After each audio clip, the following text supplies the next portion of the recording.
Okay, so Dr. Nagula, welcome to the show. It's a pleasure to have you on. Oh, thanks so much for having me. So, before we dive into your story and your work, for those people that might not be familiar with you, are you happy to share a little bit of your background and what got you into medicine and a little bit of your journey? Absolutely. For those who are listening and are unfamiliar with myself and my journey, I'm a physician by trade, and ultimately, what happened to me is through my many years of grueling training and grueling practice of entrepreneurship. It led me to a path of a lot of success, but at the back end, I paid for it because the amount of stress and the drive that I had as an entrepreneur and as becoming a physician ultimately led me to a state of disease, and the disease was a culmination of a lot of physiological and mental stress, which caused a lot of inflammation in my body, and this inflammation was kept unchecked, and my I was unaware of the signs and symptoms that my body was exhibiting, and as a result, it basically kind of snowballed into an effect where it started to have mutation of my cells that became cancerous, and the cancerous cells ultimately took over, and I had a diagnosis of non-Hodgkin's lymphoma stage 4. So it was just through a lot of a lot of myself being in a state of fight or flight or sympathetic state, and I didn't have it. I didn't keep it in check. Our bodies are always um, try to be in a state of homeostasis or balance, and it has its own unique way of healing. However, if you're putting the gas pedal, pushing the gas pedal too much, and your stress system is overwhelmed, there is no way for your body to recover from an overwhelming amount of stress. And that's what I learned through my journey, is that I had the gas pedal pressed a little too hard and on a constant basis. So the brake was never applied. And as a result, I just got broken down and wore down, and cancer ensued as a result.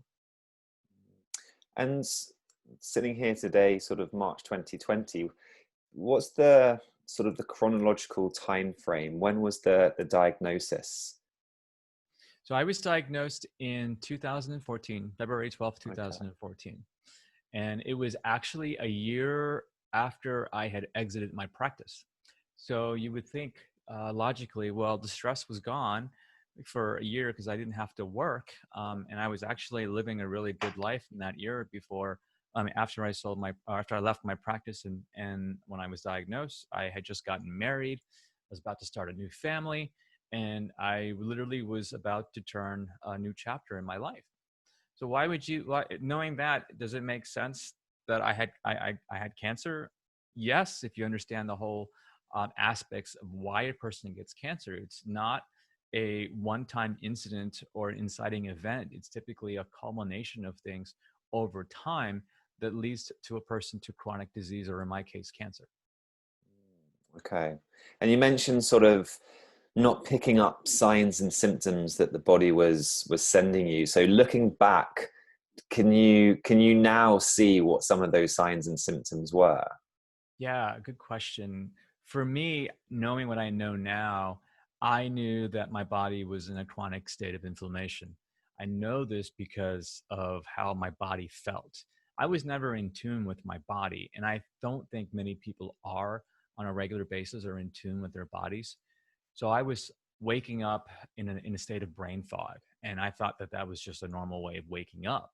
And brain fog is unfortunately a is a culmination of inflammation that could occur because some toxin that you're exposed to, which is from our food supply or from being exposed to a simple thing as pesticides that might be on your lawn in your backyard, and your lawn guy might have sprayed these pesticides. So it's prevalent all around us, and I just didn't know. So what I would do is like, I'm feeling sleepy, let me just drink some caffeine, and I would drink 2 or 3 cups of coffee, and that wasn't really good for me, or some sort of other caffeinated beverage that would perk me up. I didn't know that that was abnormal. Then in addition, it was I've noticed that things that I was eating at that time was causing me to have bloating. I was having a lot of gastrointestinal distress, gas, bloating, alternating with constipation and diarrhea. My bowel habits were where I was using the bathroom, 6 times a day. And as a doctor, you would think that you would just be more in tune of your body, right? But I wasn't, because I was so in focus with my practice and with what I had to do from day to day, that my own self care got lost in the shuffle. And so those are some two initial things. And then my sleep was really impaired. I would get 5 hours of sleep and it wasn't restful. I was very agitated all the time, and I did not have any kind of practices where I would have an outlet to allow me to release some of this pent up, Mm. anxiety, pent up anger, or whatever it is that I was feeling.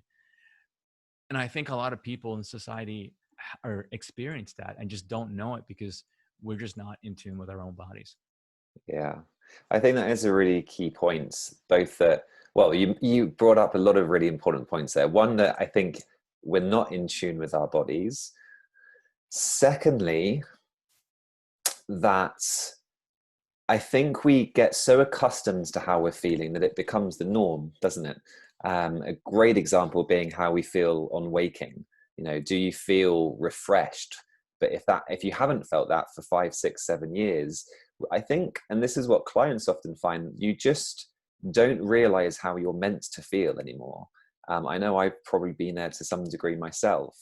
And it's not until, I guess, either we get a significant enough message that things change and we're forced to change, or something similar happens, I guess, that sort of raises the alarm ultimately. Now, on the back of all of this, you obviously published a book, From Doctor to Patient, which I've read and I loved. I thought it was a really great book. And for lots of different reasons, from the fact that it's quite an easy read in the way it sort of flows when I read it, which is it's always nice. But you explored lots of different elements to your life and how it sort of interconnected with your experience of having cancer. So what I mean by that is you discuss, for example, some of your family dynamics growing up and how that influenced your behavior, which then influenced your levels of stress and things like this. So are there any bits of the book that you are happy to kind of just share with our listeners that might be helpful for them on their own journey, I guess? Yeah, I mean, I'd be happy to. I guess we could talk a little bit about my upbringing, that may resonate with a lot of people. I'm a son of immigrant parents.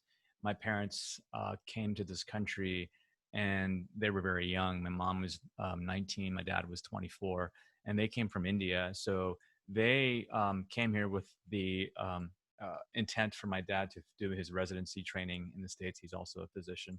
And their intent was to go back after 5 years.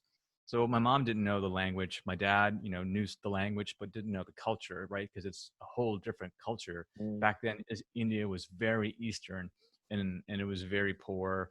And going to a westernized country is very, it's a culture shock in a different way. It's not going from a first world to a third world. It's going from a third world country to a first world. So there's just a shock in general. And I think my mom, interesting enough, I'll share with this story briefly.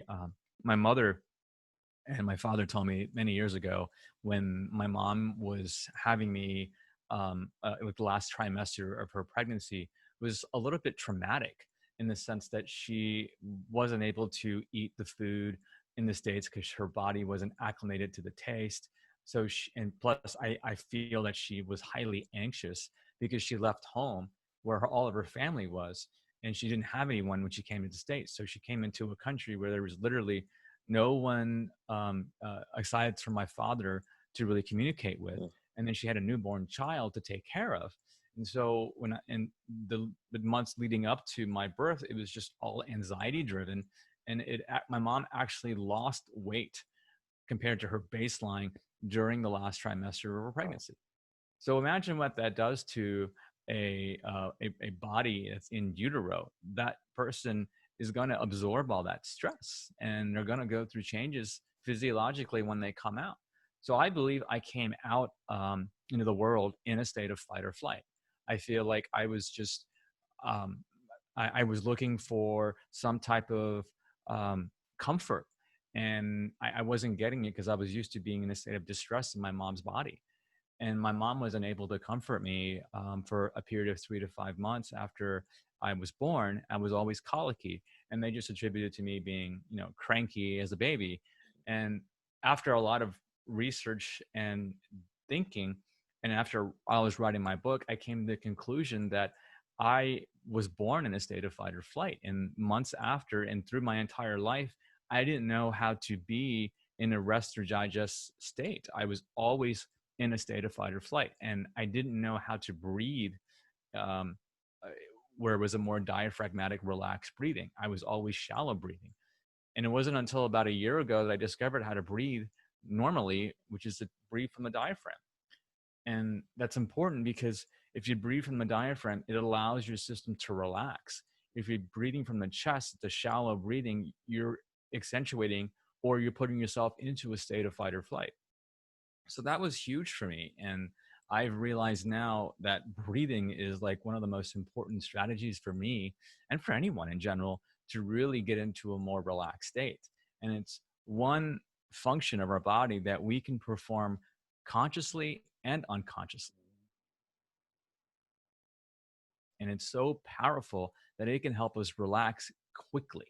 And it's of all the modalities that I've experienced, and there's a lot, that is the one function that I go back to because it's so powerful and it's so effective and so quick in how it's effective.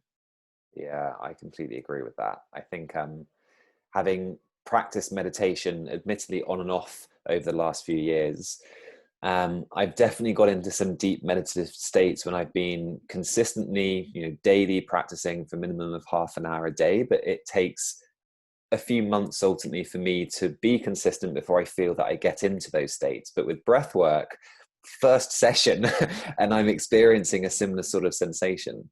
Yeah. And it's important to understand that breathing is a form of meditation. You Mm, don't have to do one or the other or feel like you have to do meditation because that's what society is telling you to do. Breathing is a form of meditation. right. And the other thing that I've discovered is that sound healing. Sound healing is, to me, how I phrase it, is a poor man's way of meditation. And a lot of people who say, you need to meditate. And the first response is, to most people, is like, I don't have the time to sit there and meditate or learn to meditate. Or if I do meditate, I don't think I'm going to do it right because I can't turn off my mind. That monkey brain that we have going on is constantly active. Sound meditation is actually really fascinating because there's different forms. You can listen to binaural beats. You could do a sound bath, which involves like being in a room where there's a practitioner playing Tibetan sound bowls, crystal bowls, or you even have another practitioner that's utilizing the gong. So these are different ways of sound healing, and it's called a sound bath.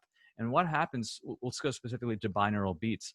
It actually, you listen to different frequencies in the year, and it negates each other. So if you have, say, 200 hertz in one year and 210 in the other year, the negative is the balance is 10.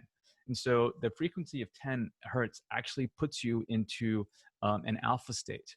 So it changes your brain frequency so that it's more of an alpha, and that's in a state that's more of a relaxed meditative state.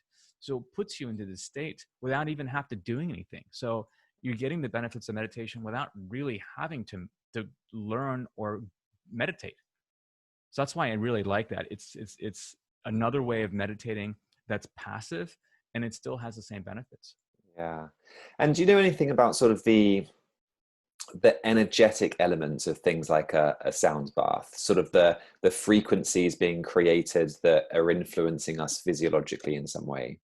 Yeah, exactly. So again, a lot of those frequencies are manipulated by the practitioner, and so the gong, the frequencies are not only audible, but they're also felt, through the dermatomes, through our skin, and Okay. so that energy that we feel through the gong, it actually calms down our nervous system because of the vibrational energy that we're feeling.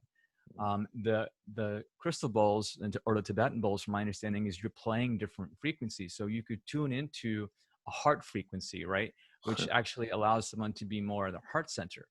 And then you can set up Tibetan bowls into either side of the ears, and someone can play it, and it can have the same benefit as binaural beats. So Wow. it's really fascinating, and I've been really I do binaural beats on a regular basis, just because it's so easy and it's so healing. Yeah. And with binaural beats, I think I'm right in saying, you can obviously select the frequency for what you're trying to achieve, whether it is more of a calm meditative state or whether it's for concentration and productivity, etc. Yeah, I haven't explored that enough, and I think you're right. I think there's certain types of binaural beats that you can select to select the state that you'd like to be in after listening to the binaural beats. For me, it's always that I want to be in a meditative state or in a relaxed state, because it allows me to gain energy so that I can get through the day. So I'll do it Mm. around mid-afternoon. And then instead of getting that coffee, or a caffeinated beverage or that sugary food, which is also another topic of discussion, but you just do this 30 minutes. It's almost like a taking a nap, and you just feel rejuvenated. Yeah, no, that's a good point. I was speaking to David Behrens yesterday for the podcast, and he was a monk in India for 27 years. So we were talking about mindfulness and meditation, and he kind of commented on, in the ideal world, morning, mid-afternoon, evening, even if it's 5 minutes, would be brilliant. And I did comment on, because I've experimented with times of day that I meditate, and definitely if I do it sort of around lunchtime, midday, 1 o'clock, I know that when it's sort of 4 o'clock, 5 o'clock, I'm a different person, because I've Mhm. essentially had that downtime in the middle of the That day. I rest. haven't just worked through and plowed through. My brain's just ticking over throughout the day. Yeah. And you probably feel the difference if you don't do that practice. Like probably you get that crash at 4 or 5 p.m. Definitely, yeah. So that's Um, important. yeah, and from memory, in the book, you also discuss kind of psychedelics that were part of your kind of journey. Yeah, that actually spawned the whole process of writing this book. Okay. And yeah, I still experience with psychedelics pretty regularly, and I really feel that it was the advent of my rediscovery in spirituality and community. It really helped me understand how community is important. I mean, as human beings, we really aren't meant to be alone. We're really meant to be with community and be with others. That helps our healing. We're meant to bond, and that's essential. We're all connected in that way, and through psychedelics, it gave me a sense of spirituality where I felt like a connection not only to other people but to life in general, animals, trees, anything that has a life. But more importantly, I discovered a more connection with the universe. So I truly feel that we're all connected, we're all one, in this world that we're living in.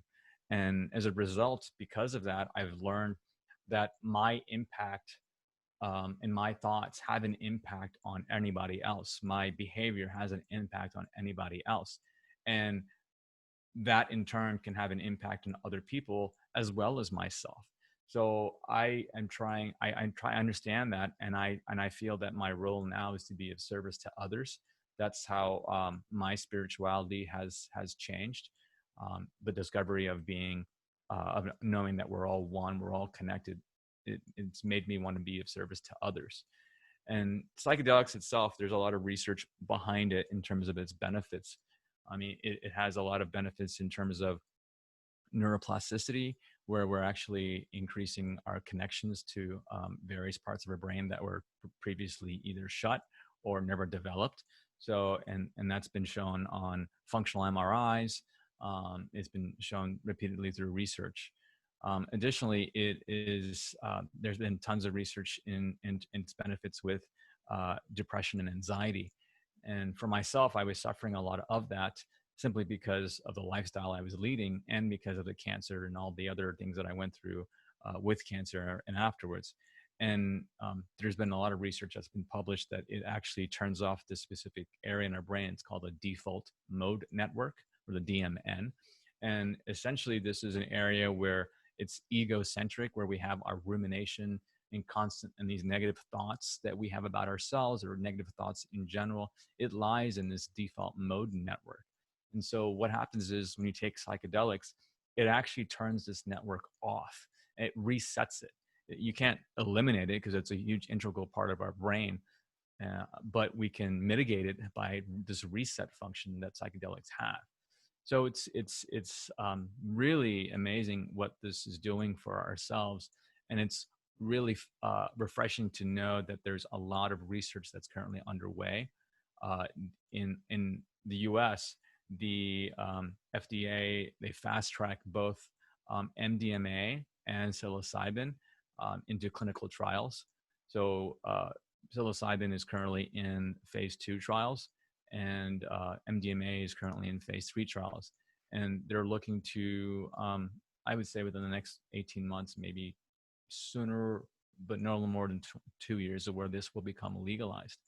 We're seeing a lot of areas and municipalities in our country where decriminalization is occurring because there's such huge benefits with these psychedelics. And for the most part, these psychedelics are natural plants of nature. They're not, it's been consumed, hundreds, if not thousands of years by cultures all across the country and world.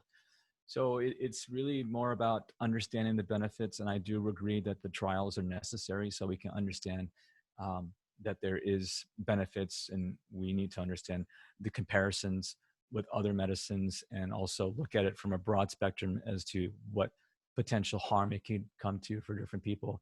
And that's why there's trials, and that's why there's a lot of research behind it, which I feel it's fine. It's just, I wish it was sooner than later when these things are going to be more legalized. Yeah, absolutely.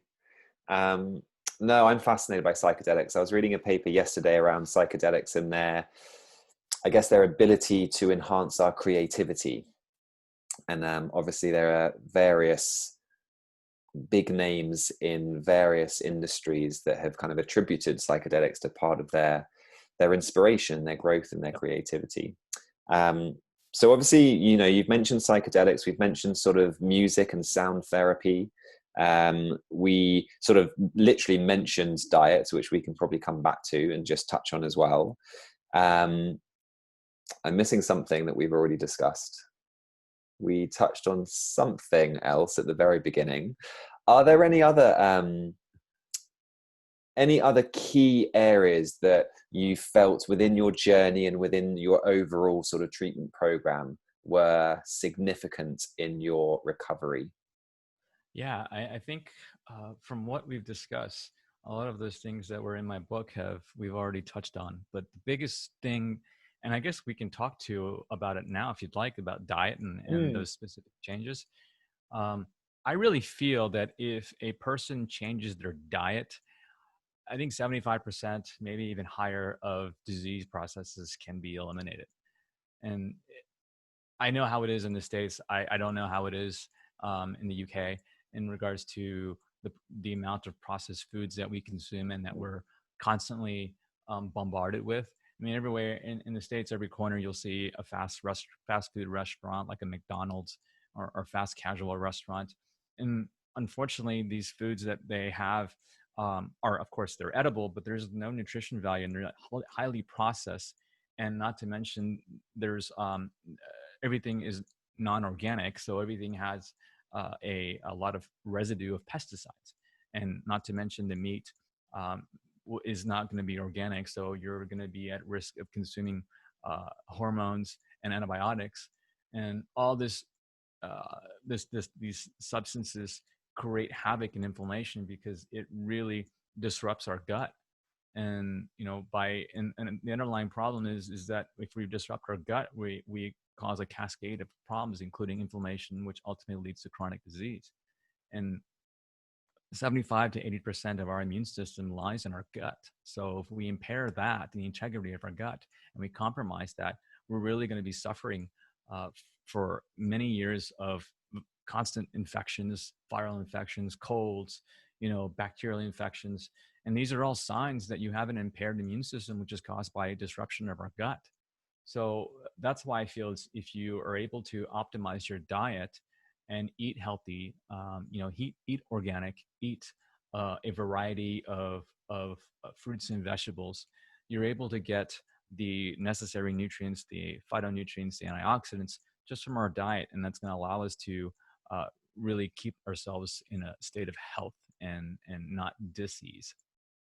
Yeah, no, I agree with that 100%. And I've been thinking about this a little bit recently because I think one of the challenges at a society level with food and some of the recommendations that we make as healthcare practitioners is so many of us use food in a non-nutritional way, i.e., it's often we are eating it in response to stress, anxiety, etc. And it's almost like I feel we have to shift our relationship with food in order to be able to then do some of these things that we talk about. Do you have any thoughts on that element of things? I agree. I think it's two parts to that. I think we gravitate towards food because there is a stress response to it that causes us to want to gravitate towards binge eating. It's a sort of comfort feeling. But at the same token, the reason why we have this level of comfort with food is because of the artificial sweeteners or ingredients that is harmful to us that cause us to be addicted to it. So that's the nature of this processed food and all these additives that are in food. It makes us more hungry and it allows us, or it makes us want to crave these types of food. So when we're in a bind, it tricks our brain. Okay, well, I'm stressed out. What do I need to really fulfill and calm me down? Oh, this sugary or this fattening or this highly processed food is what made me feel better before. So it ingrains in our minds that that was what helped before. So we're going to Mm. perpetuate that behavior by continuing to do it. And I think that's one aspect of it. And it's all about our mentality, right? A lot of our mentality, it's about really how can we get a quick fix, and how can we immediate gratification is the word I was looking for. We're always looking for immediate gratification, and in that sense, it's our dopamine. It kicks our dopamine receptors, and it releases dopamine in our body, and that's what the feel good hormone is. It accentuates that. So if we were able to alter our behavior, where we can seek dopamine or immediate gratification in more constructive or in more ways that will aid our body, and such as exercise. Exercise is really great because we're able to um, start having those feel-good hormones circulate, and that allows us to trigger that dopamine release that we're getting from craving foods or drinking alcohol or any other maladaptive behaviors that we've acquired over the years. So I think that's an important concept. But I think it also is if you are practicing some sort of self uh, positive self behaviors like meditation practices or breathing exercises, it will allow us to overcome these triggers or these cravings, if you will, and it will curb our compulsivity. Mm. Yeah, no, that's a really great response. And actually, one thing that I was fascinated by, I had my first psychedelic experience in October last year, and it was at a time when I was kind of grazing a fair bit throughout the day. Uh, Working from home, I think it's easier just to go and pop into the cupboard and grab something, etc. I was aware that there was an emotional stress response at times to certain foods that I was grabbing. Um, and after my psychedelic experience, that completely and utterly disappeared. yeah. And I just found it fascinating that sort of behavioral shift had happened in response to it. And I guess, again, it comes back to various elements of what's going on in the brain, partly during a psychedelic experience. Yeah, and there have been studies that show that specifically psilocybin or magic mushrooms is effective in controlling obsessive compulsive disorder, in controlling addiction behavior, which includes like nicotine. There's studies that are going on right now for alcohol usage. There's also studies, there's also specific psychedelics, not psilocybin, but other ones such as ibogaine that's specifically used for people who have substance abuse issues. Hmm. So it's not in our minds when we're doing psychedelics and as a result don't crave anything anymore because it changes our brain chemistry. So it is very possible, and it's a definite impact and a correlation between one and the other. And I used to be a binge drinker, and that was how I used to cope with a lot of things in my life, especially when I was working really hard and I didn't have a sense of community. I didn't have any outlets. It was alcohol. So I would go out with friends, and they weren't really my friends. They were just acquaintances. And it was the thing to do. And I would consume a large quantities of alcohol, once a weekend or once every other weekend. And it had been like that for years since college. And since I started psychedelics about a year and a half ago, I don't do that anymore. Hmm. I don't crave it. It's actually nauseating for me to even look at alcohol or to even consume it. Don't get me wrong, I'll have a glass of wine or two here and there. But any more than that, I'm more self-conscious. I'm like, I don't want to feel like crap the next day. Yeah. Or I don't feel like it's soothing me like it used to. And it's because I've shifted I've raised my vibrational energy. Alcohol is a substance that reduces or decreases your vibrational energy, and so it really has an impact on your overall well-being, not only through alcohol in its effects physiologically, but spiritually as well. And I've also noticed there's other behaviors that I've done in the past obsessively that I don't do anymore. And it's because it's the influence of psychedelics. Yeah. Yeah, I love the concept that certain drugs like alcohol are, although they appear to connect us in the group that we're out with, they essentially are disconnecting us from ourselves. They're a suppressant in that side of things. And psychedelics just aren't. They are very much about connecting us with us. And as a result, if we've got stuff that we're suppressing, it's probably going to come up. And it's a very different sort of experience and relationship. And I think sometimes people, maybe if they're not familiar with some of the research or just the experiences of these different drugs, thinks that people are going to use psychedelics as a way to escape their stuff, but actually it's the exact opposite. 100%. You're actually dealing with your stuff. The other thing to really point out about psychedelics, though it has benefits in terms of improving brain chemistry and other many things that we discuss, it's really important to understand that the medicine isn't what's allowing us to exhibit these changes. We really have to, it makes us realize what we're doing, and it forces us to basically choose whether to go back to the previous lifestyle or to have an opportunity to change for the better. And that's what's called integration. So you learn about your experience with psychedelics, and then you integrate these experiences or these new insights into your life moving forward. That's the most important step of psychedelic. It's not like taking, and this is the whole thing we're talking about earlier about immediate gratification. It's not like you take something for and get the immediate benefit and you get a quick fix. It's not trading in alcohol for psychedelics. It's about taking the experience and the insights and integrating that into your lifestyle. You may not be able to do that on your own, and in which case, if you are doing psychedelics with an experienced person whom you should always do it with, a sitter, you can integrate with that person, or there are specific psychologists that are out there that have experience in integrating your psychedelic experience and help you integrate that into your regular lifestyle moving forward. So these are the experts that I would turn to when I need assistance. And I would not advocate in doing psychedelics alone. Mm-hmm. It needs to be done either with a sitter or in some or where you are not only feel, but that you're in a safe setting, because that influences the experience of psychedelics. And they call it set and setting. And the setting is the environment that you're in. You want to feel safe. You want to feel that you have someone has your back. And if something goes wrong, or if you have a difficult time, you just need to feel in a safe space. And then the set is your mindset going into the experience. If you have a negative mindset, or that's going to influence your journey, you may not have an optimal experience with the psychedelics. Mm. You really want to be optimal. You want to be positive in your mindset, and you really and that's going to really influence the characteristics of your psychedelic experience. Yeah, no, brilliant and well said. I can't remember in your book, but did movement, did exercise form part of this as well? Yeah, exercise is a huge part of it.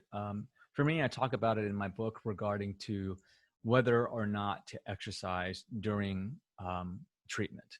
And I think it's utterly important to do as much as you can to move, because when you're going through chemotherapy, you just have this buildup of toxins, right? And you want to be able to circulate the blood to allow your system to rid toxins naturally and to move oxygen into your system and to perfuse your vital organs. You want that movement to accelerate these processes.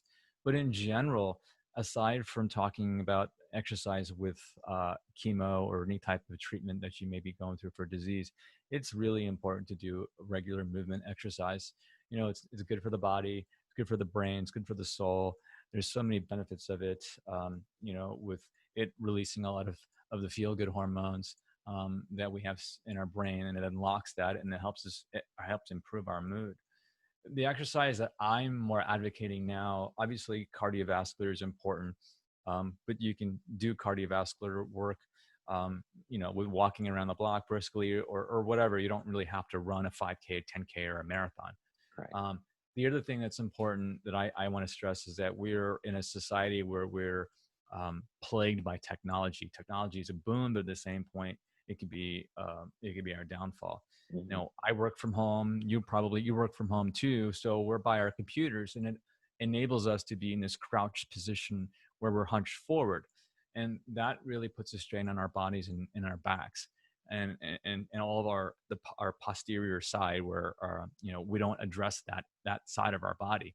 Another thing that we can talk about real quick is cell phones. People are always looking at their cell phones, which causes them to tilt their necks forward, which puts a strain on their neck and their shoulders. All this causes a lot of issues, not only in the moment, but after years of doing this, it builds up problems down the road where we suffer from muscular strains. It could even translate into issues with our spine. And that's what needs to be preventable. We've been doing this type of stuff for 10 years now. There hasn't been long-term studies or any type of things to compare to, where we have a case study where we see these types of things and we have a 30-year window of what to anticipate. This is all new stuff that we're experiencing. So we really need to pay attention to our posture.